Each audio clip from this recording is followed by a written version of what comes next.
Beautiful people, we have come to the formal part of this evening where we're going to have some speeches. I would like to invite up the father of the bride, so please give a warm welcome to Lee to give his speech.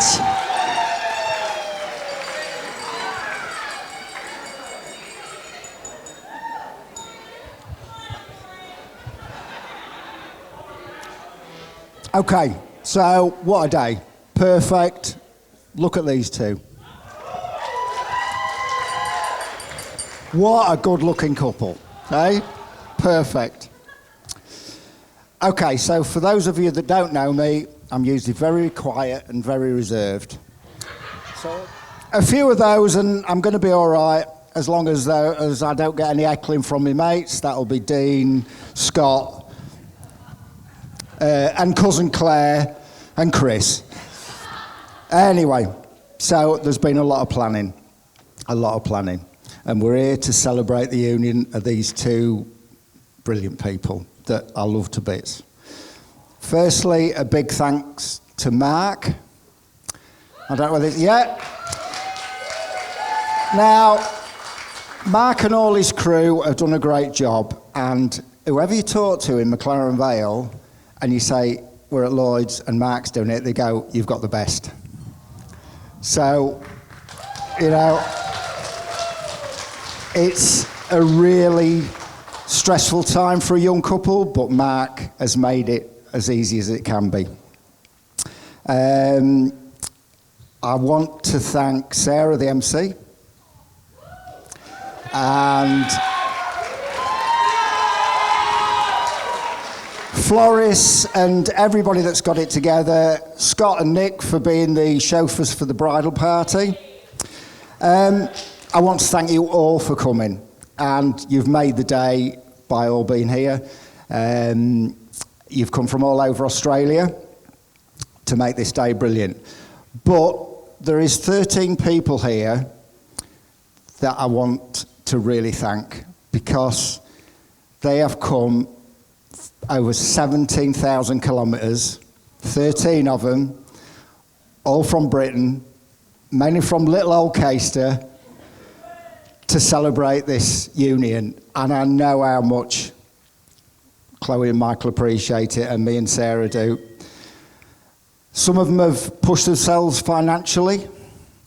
Some have sold the prize motorbikes. Louis has even given up valuable revising time for his final exams. So let's give all the Poms a big round of applause and an Aussie welcome. Yay!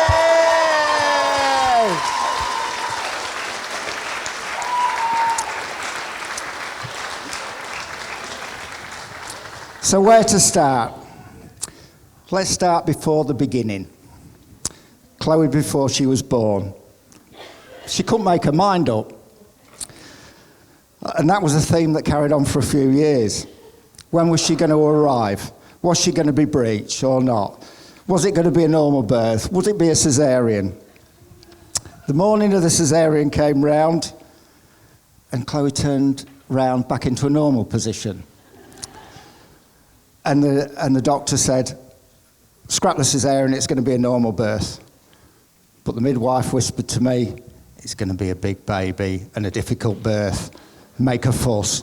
So I made a fuss. The caesarean went ahead, and out popped this beautiful baby girl. Or Lulu, as I've always called her. And she's still my little girl. I didn't want to let go of her at the time, and I still don't. But I'm more than happy to give her to this fella. Oh, I'm sorry, Chloe, I'm not giving you to anybody. You're not property. You're not property. But now, I just look at her in awe, because she's turned into this beautiful young woman that is so focused, and eventually got out of that habit of changing her mind to becoming very successful in her life and new career as Deputy Principal at the French Academy.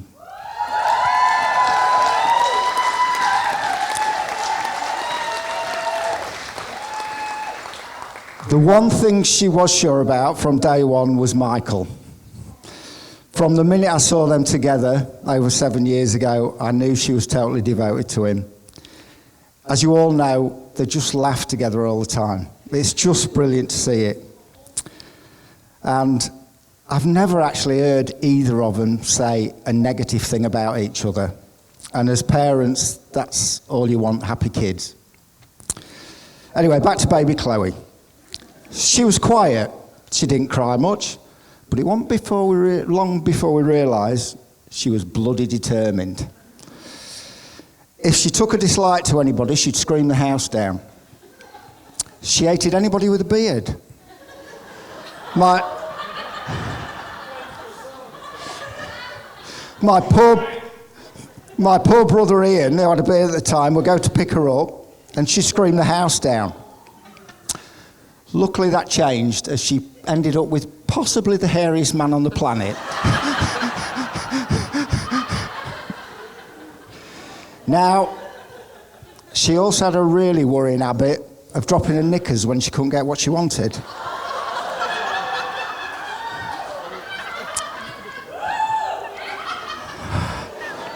On one occasion, we were at Sarah's sister, Auntie Mary, who's very, very quiet, unlike Sarah. Mary was looking after Chloe and Nick, and she let them go on one of these little roundabouts at the supermarket with 2 kids on it. And anyway, the roundabout finished. Nick got off as he was told to. There was a queue of other kids. Chloe wasn't going to get off. Anyway, so after trying reason, Auntie Mary just lifted her off, at which point Chloe pulled her knickers down, pulled her dress up and stuck her bum in the air. Poor old Auntie Mary didn't know what to do. With that, Sarah come round the corner and Nick just said, "She's doing it again, Mum." Luckily, she did get out of that habit by the time she was 18. Anyway, skip a few years and we landed in Australia to start a new life in this stunning place, McLaren Vale. The minute Chloe set foot on Australian soil, she was an Aussie. And she's taken this wonderful country to her heart. The kids were straight into Aussie life and surf life saving. Chloe enjoyed McLaren Vale Primary School, and then it was on to ASMS, where she met a wonderful set of friends that have remained some of her closest and no doubt lifelong friends.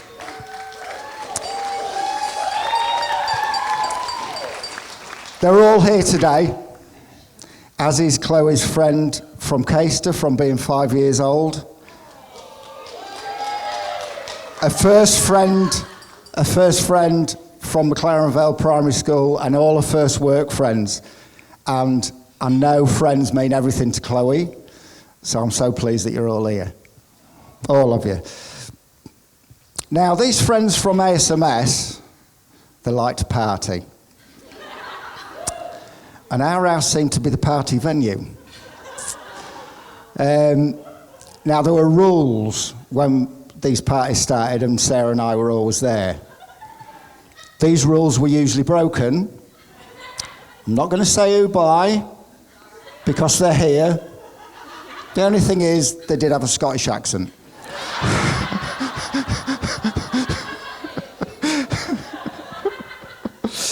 Anyway, the older they got, the bigger the parties got. It was nothing for Sarah and I to come back from a weekend's camping, walk into the front door, and we literally stuck to the floor because it was alcohol everywhere.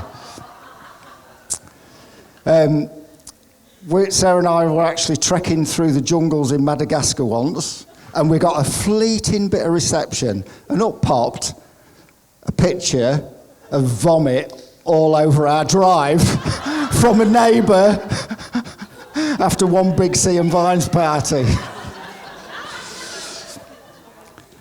Now, back to Chloe. As you know, she always wants to help somebody in life. She's done countless charity events, She walks past somebody that's homeless and she just quietly goes and gets them some food, or she gives them some money. And I just love that trait in Chloe. It's brilliant. Anyway, Chloe finished school, and then she went back into, I'm not sure what I'm going to do next mode. So she went to uni, but decided that wasn't the way. So she decided she'd go for her other passion, that's travelling. Not sure where she got that from, but anyway. So she headed off to Sri Lanka and went to look after underprivileged kids and do all sorts of things. Then she went partying around Europe that I don't want to know too much about. And then she went back to little old Caister, lived with Auntie Lynn. Yay! And from what Nick says, spent a bit too much time in the White Hart with a few undesirables.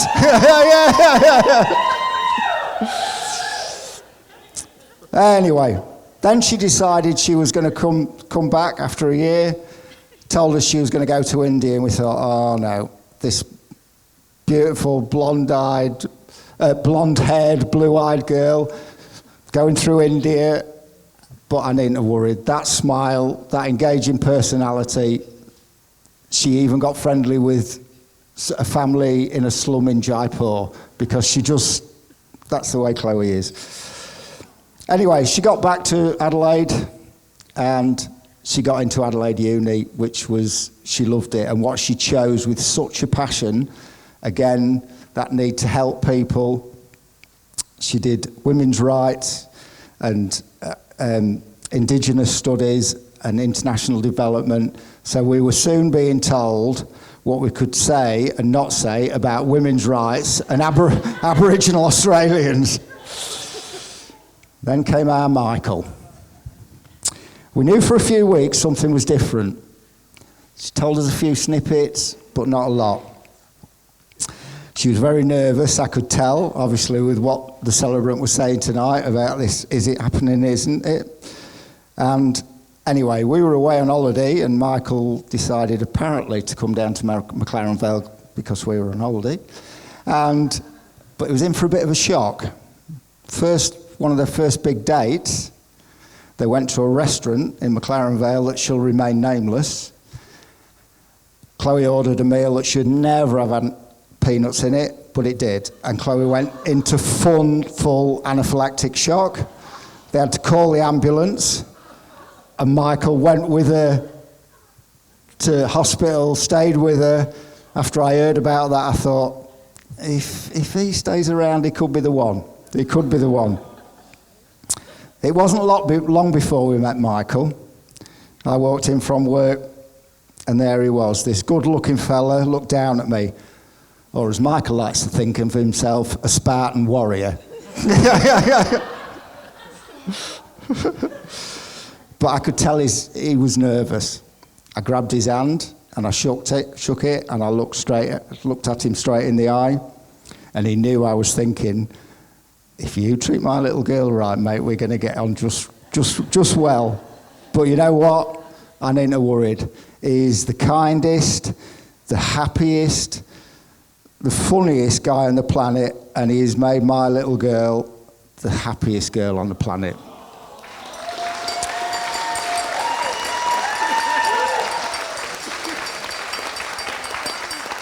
And we've never had a wrong word, Michael, have we? Well, just that once. So Michael rang me up at work one day and told me he'd put his foot through the lovely solid wood floor in the unit. I asked him to send me some pictures, and I went into panic mode when I thought it was white ants. I thought, oh no, this is going to cost thousands. So after work, I went down, and I was looking at it when Michael decided maybe I better come clean. Apparently, he'd been in a theatrical dancing mood. He leapt up, and when his pirouette hit the floor, he went through it.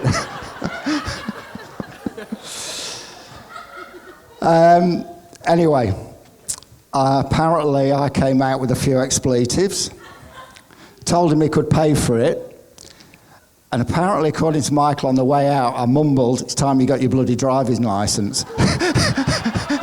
At which point he did, and the clutch on the Outlander's never been the same since.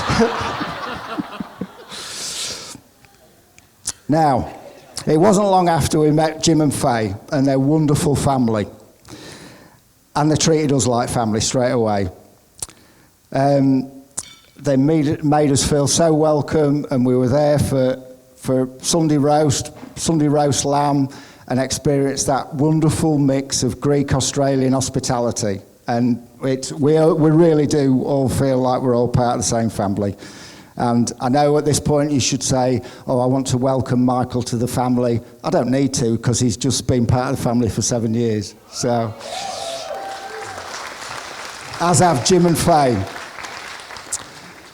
And Michael was, from day one, was a star with all the Poms that were coming from the UK, all the family and the friends. They loved him. He heard that much about Caister and its characters, he was desperate to go. And he wasn't disappointed. When he went him and Chloe came last year, Caister loved him. And people took him out for a meal, which, as we all know, is very important to Michael. And he had the people, all these characters in the White Hart at the local pub, he had them in stitches. They loved him. And so to wrap up, I know Chloe and Michael's life together, there will be highs and lows, but it'll be one of laughter and love. So raise your glasses with me to Chloe and Michael. Chloe and Michael. Yay.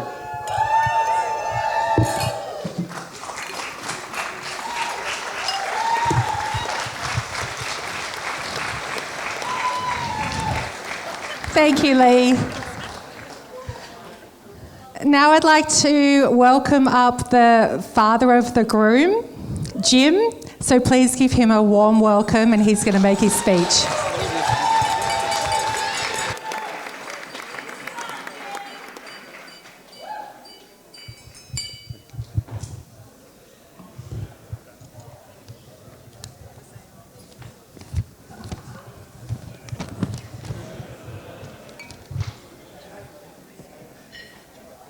Good evening.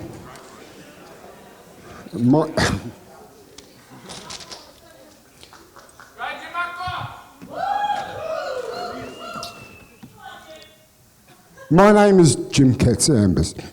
My son is Michael. My daughter now happens to be Chloe.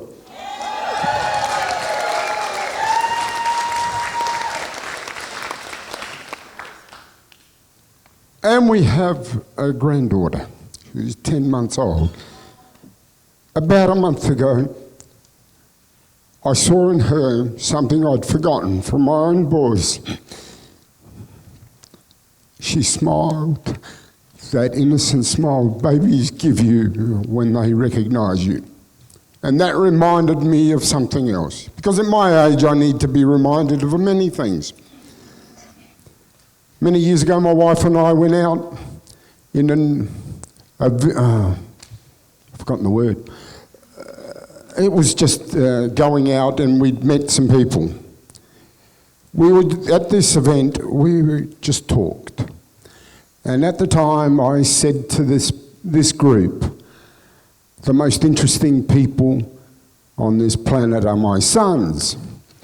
He promptly turned around and said I should go out more often. After something like this, I was right, he's wrong. This is about family, nothing else. Everything else is by the wayside. If you find the right partner, it works perfectly. The alternative we won't talk about, doesn't matter. When Michael came to me, I had a policy in our house. You can't just bring any woman to the house. It isn't a halfway house for you. And that went for all three of them, not just Michael. And they've all done it. They've only brought one home. I'm very happy. They listened, which is unusual. You know, we're men. They tend to butt heads than do anything else. When we first met Chloe, Michael thought that I didn't like her. He did. But, no, he thought that I didn't react in a proper manner. I said to him, well, I don't know how far this is going to go. This is the first time I'm meeting her. But he's happy. I'm happy. Well, she'll tell us.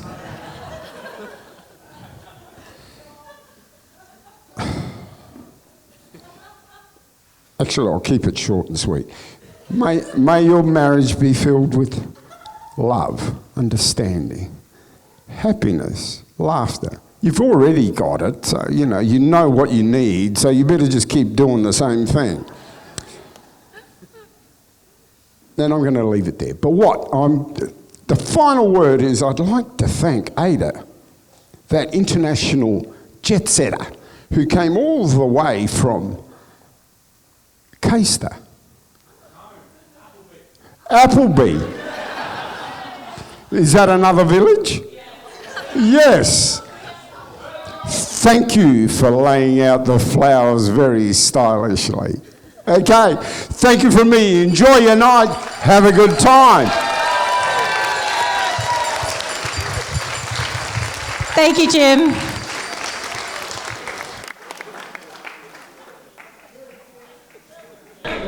Oh, I forgot. Mate. Raise your glasses to the bride and groom.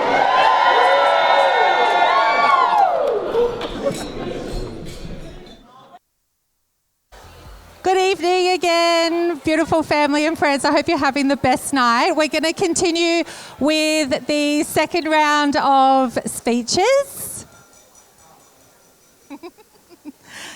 First up, I'd like to welcome Andrew, the best man, for his speech.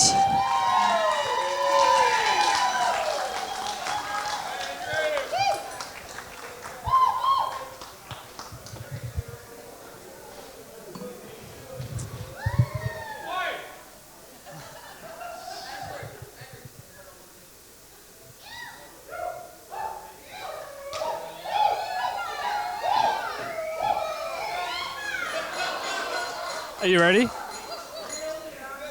Good? All right. Can you guys hear me?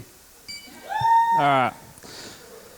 Ladies and gentlemen, friends and family, firstly, I'd like to extend a heartfelt thank you to everyone gathered here today to celebrate this joyous occasion. I'd also like to recognise our dashing groomsmen and beautiful bridesmaids who have all helped to make this day even more special for the bride and groom, Chloe and Michael. I feel honoured to be standing here in front of you all as Michael's gumbaro, who's been my best mate for 2/3 of my life. I met this handsome, nearly 30-year-old man when we were only 8 years old at the Comet Soccer Club back in the day. I'm sure you all wouldn't believe that Michael and I were a couple of young athletes with pristine soccer skills. Sorry, I mean football skills. And to that I say, you're right, we weren't. We spent a lot of the time on the bench. This is where I was introduced to his sense of humour and bubbly energy. My earliest memories of Michael were of him laying insults about the other team, telling unusual jokes and randomly dancing by himself during halftime huddles. I knew then and there we'd be friends for life. Over the years, I've had the opportunity to see my best friend grow to who he is today, and what a journey it's been. We've spent a lot of time together, from our school days as kids to our drunken late nights out as teens, our overseas holiday to Vietnam as young lads, and now our frequent coffee catch-ups as mature, responsible, grown men. I've also been subject to a few non-consensual kisses along the way. Something that a few boys here tonight have also experienced. Even Lee, the father of the bride, has copped these kisses nowadays. Whilst our friendship has had many good memories, it is important to note that there was a hiccup along the way. After spending 4 weeks cooped together at our Wombana school camp for 4 weeks, we simply had enough of each other. We were true to form and were seen as a couple of stereotypical ethnics bickering amongst ourselves, much to the delight of everyone else in our dorm.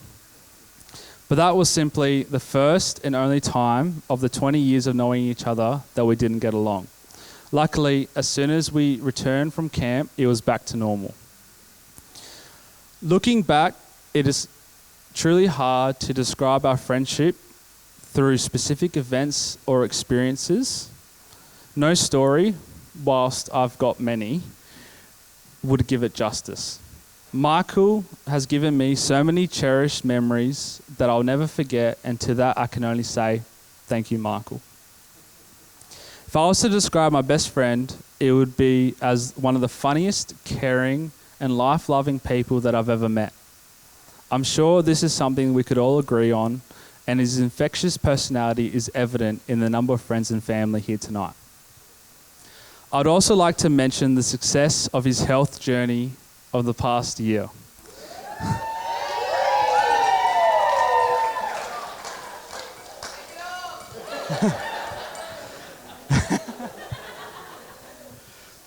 He put his mind to his goal of looking good for his wedding, and now, Michael, mission accomplished. And boy, does he know it. Any mirrors or reflective glass beware. If Michael now catches a glimpse of himself, he will not look away. I just look so damn good, I can't help it.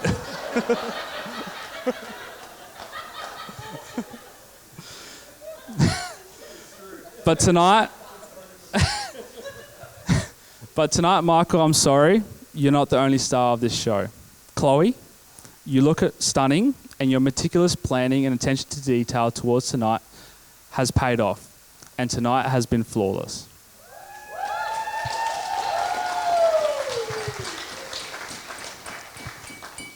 I was there when the newlyweds first laid eyes on each other at the local fancy establishment of the Woolshed, as we all know now. And in the words of Chloe herself, Michael was hot.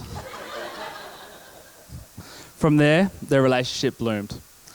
From what I've seen over the years, Chloe is a driven, hardworking, passionate, and outgoing person who's been nothing but a positive influence on my best friend. Chloe pushes him to be a better person every day in all aspects of life, all the while being someone who adores Michael and is his biggest supporter. She matches his high energy and allows Michael to be Michael. Chloe will always be the one laughing the loudest at all his jokes, given that she hasn't heard the same joke or story 10 times already. We both know that well. Chloe, I can see how happy you make Michael, and I'm grateful that he's found his soulmate in you. You are a remarkable couple whom both my fiancée Amy and I cherish as having part of our lives. As I raise my glass to Michael and Chloe, I am filled with immense joys and gratitude to witness the beginning of their journey as husband and wife. To the newlyweds,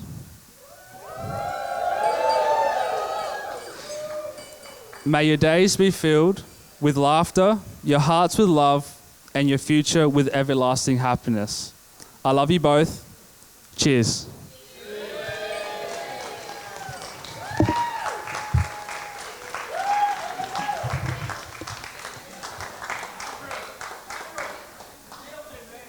Thank you, Andrew. Now, would you please help me in welcoming the gorgeous Maid of Honours, Bella and Caitlin.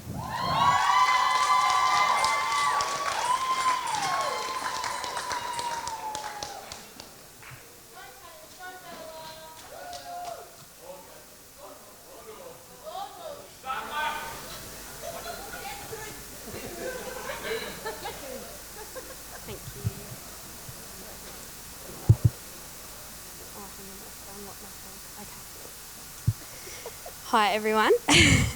It's lovely seeing everyone today and meeting lots of new people, but for those who I haven't met yet, I'm Isabella, 60% of the Maid of Honour duo. 50%. What a pleasure it is to have the opportunity to say a few words about our beautiful Chloe. I met Chloe around 10 years ago at my first job in retail. Chloe had returned from a year of travel and we worked a 3-hour shift together. After meeting for the first time during that shift, we went out for drinks and to the clubs that night, and our friendship was formed. A friendship formed in 3 hours between serving customers, and here we are many years later.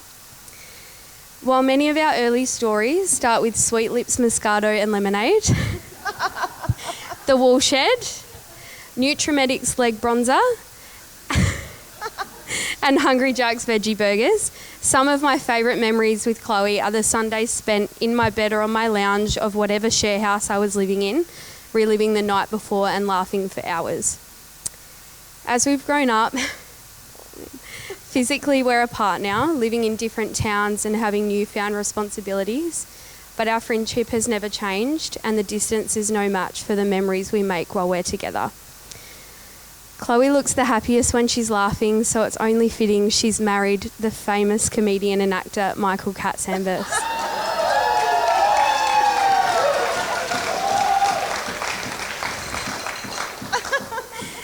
Michael makes us all laugh like a loon on loony tablets. And we're all so thankful to Chloe for adding Michael into our lives as well. Thank you for choosing me to be a part of this special day. Thank you for the beautiful years of friendship. And I hope that we're laughing together for many years to come. And lastly, thank you for being the best auntie and uncle to our daughter Florence. And we love you. Go on then.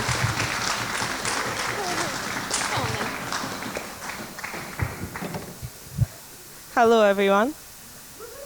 I'm Caitlin. I'm make up 60% Maid of Honour. When Chloe asked me over a year ago to write a speech for the wedding, I figured it wouldn't be that difficult. I just list all the things I love about Chloe and Michael and why they're such a great match. Let's start with the man of the evening, Michael Katsambas. What a man. There's many things that make you so great, but up there with being an incredibly supportive and loving partner to Chloe is your ability to so seamlessly convince a group of grown men to take off their shirts at every formal event we've been to. I love that you play hardstyle music at any opportunity, regardless of the setting. I love that you drop everything when you hear someone's had a tough week to bake them their favourite treat.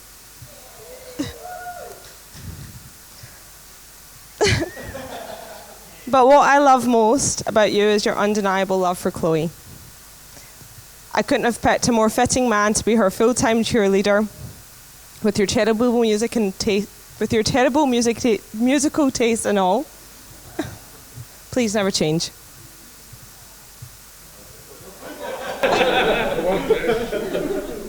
I should mention, Chloe has dedicated the last 45 minutes of this evening to Michael.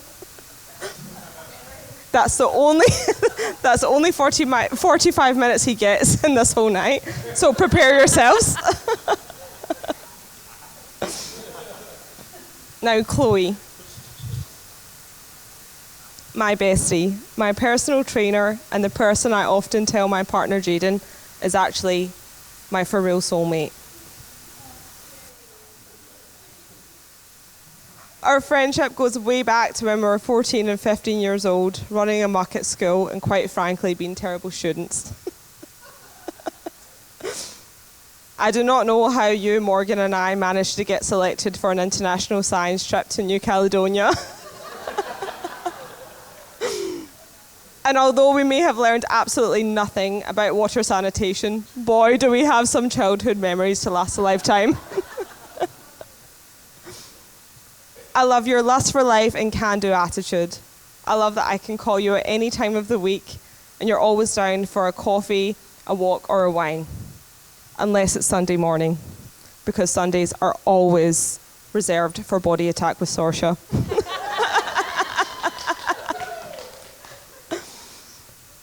Regardless of how much Ailey, Morgan, Abigail and I torment you about your shameless love you have for your rabbit Mongol, you will always be a cousin to us. We are so incredibly lucky to have inherited you and your family as our own. Love you.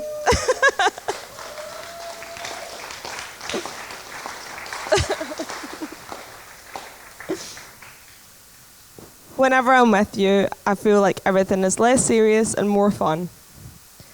You've played a huge part in the woman I am today. I don't know whether to pin it down to the multiple coming-of-age house parties that you threw behind Sarah and Lee's back whilst they were gallivanting in an exotic country, or whether it was when we jumped the fence to go see Major Lazer at Big Day Out. The memories are endless and cherished as some of the greatest in my teen years. I could not be happier that you've met your soulmate in Michael, and I'm so excited to see you both start this next chapter together as husband and wife. On behalf of Bella and I, the 40% maid of honour standing beside me, I would like to raise a toast to my lady and my lord, Chloe and Michael. To Chloe and Michael, everyone! Let's party.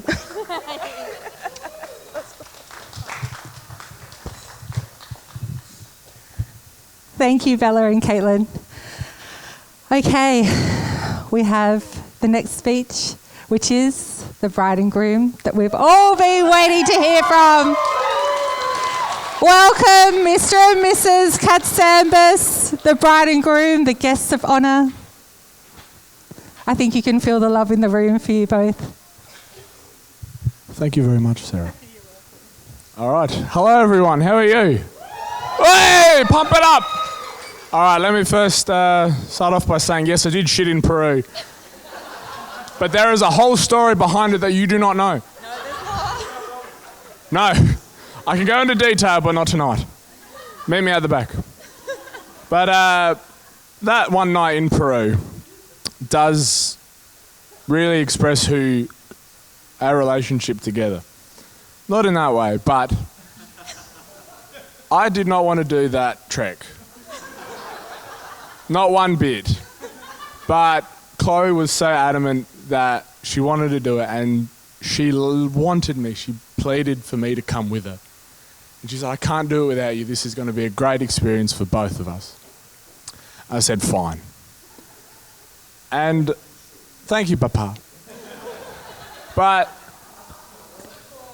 Chloe and I are, surprisingly enough, two incredibly different people. Chloe at one point was, is motivated, was super intelligent and just could do anything. And I was just there as kind of support. I was like, you keep going, you're doing a really good job. I think probably the craziest thing, but the bravest thing I've ever seen Chloe do was early last year. I know you don't like to bring it up, but we witnessed a car crash. And without even a moment of hesitation, most people in that situation would freeze and would not do anything. Without a second of thought, Chloe ran to this car and pulled two kids from this mangled car and pulled them out, and for 3 hours was with these two kids. And no one told her to do it. She is the best person I know. I love her to bits.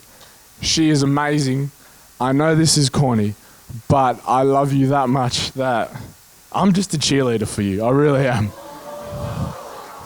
But you have motivated me to lose a lot of weight. Well, I'm talking a flour bag full. 25 kilos. Yes, indeed. But yeah, I am so lucky that I met you that night in the woolshed when you fell off the bull and I caught you. And you gazed into my eyes and we drifted off into Wonderland. But it wouldn't be anything without the help of Sarah and Lee, Chloe's parents. Ever since I met them on that first lovely day when I went to the house for the first time, they were nothing but warm, considerate, respectable people who wanted nothing more than just to love me and get to know their daughter. And who else am I thanking? Here we go. I will pass you on to Chloe. Okay. So Michael's here for the funny stuff. I'm here for the serious stuff. Okay, so we have quite a few people that we would love to thank that have made this evening possible. First of all, the bridesmaids. These girls are amazing and they have all changed my life in some way or the other and have been, literally gave me the best hens. If you're at the hens, what a day. What a day. Best night of my life. Ish. No, not my mum's. If you were there, you know what that means. And the groomsmen, all amazing, and we're so grateful for everything you guys have done and for being there, and Andrew for everything that you've done for Michael. Michael loves you so much. Like, sometimes I'm like, I think it's a bit more than me, but he loves you so much. And And to Jim and Faye for welcoming me into your family. I just love you. I love spending when we have Sunday evenings together and all the family. Now we've got Sophia as well. Join the family. Thank you so much for everything. And to all of my English family and friends that have come here, I cannot believe that I'm looking at you and that you're all here at the minute. It's honestly amazing. It's amazing.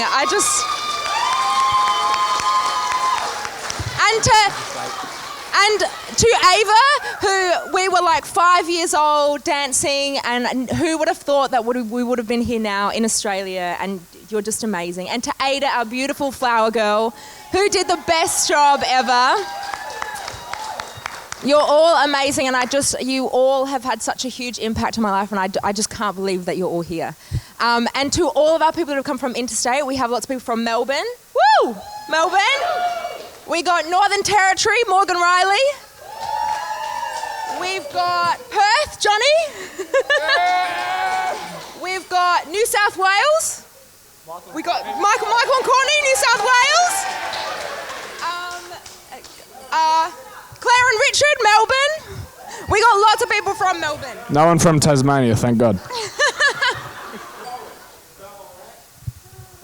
Who's from Ballarat? Mildura. Oh, Mildura? Oh, Port Augusta?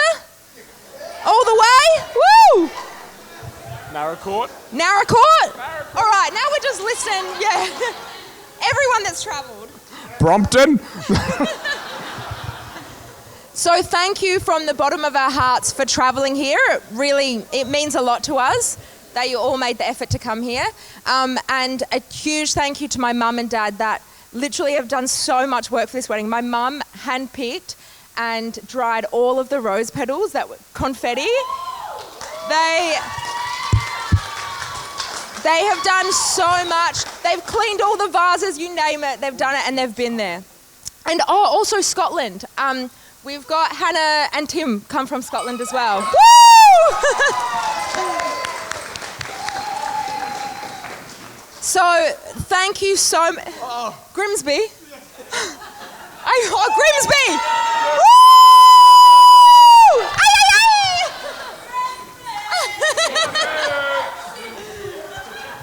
So even Grimsby, we've had people come from.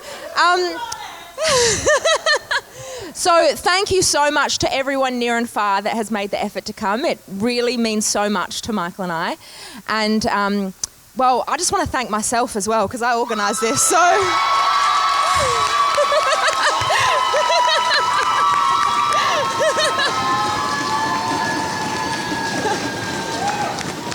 I say that, but also Mark is like my dad said, he's the most amazing guy ever. Done so much for us. So thanks, Mark. And I just hope that you are all ready for a good night because honestly, the dance floor is going to go off. So get ready. So I might leave you. All right. This is from Andrew the Gumbaro. Everyone on your table, you have a small plastic bottle. In this bottle is the ethnic nectar we know as ouzo.